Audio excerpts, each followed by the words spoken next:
de la musique de la Renaissance élisabéthaine, donc de l'époque d'Élisabeth Ière, et de la musique du compositeur britannique Michael Nyman, qui est connu pour ses musiques de films, La leçon de piano, Bienvenue à Gattaca, Prospero's Books, j'en passe. Il a composé une grande pièce pour voix et viol de gambe, qui est l'effectif qu'on va avoir. Donc moi je suis contre-ténor, il y a 5 viols de gambe qui m'accompagnent. On reprend cette pièce et on arrange d'autres petites pièces, et il a surtout composé une pièce pour nous à ma demande. Donc une création sur les textes de No Time in Eternity. Et donc il y a ce miroir permanent entre ancien et moderne, avec toujours cette identité très britannique.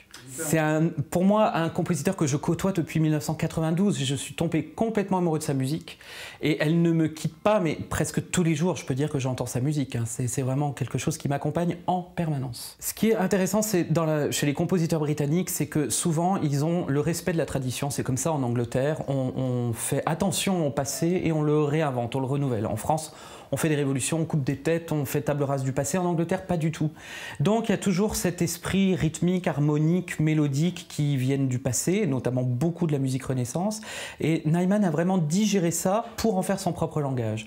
Donc finalement, il n'y a pas vraiment d'opposition entre les deux répertoires, puisque je pense que le répertoire contemporain de Nyman découle du répertoire ancien, écrit pour consort et contre-ténor. Il y a une logique pour moi tout à fait implacable. Avec Nyman, c'est bizarre parce qu'il écrit d'abord des brouillons, en fait, dans une tonalité un petit peu médium, et puis après, il adapte en fonction de l'interprète qu'il va créer.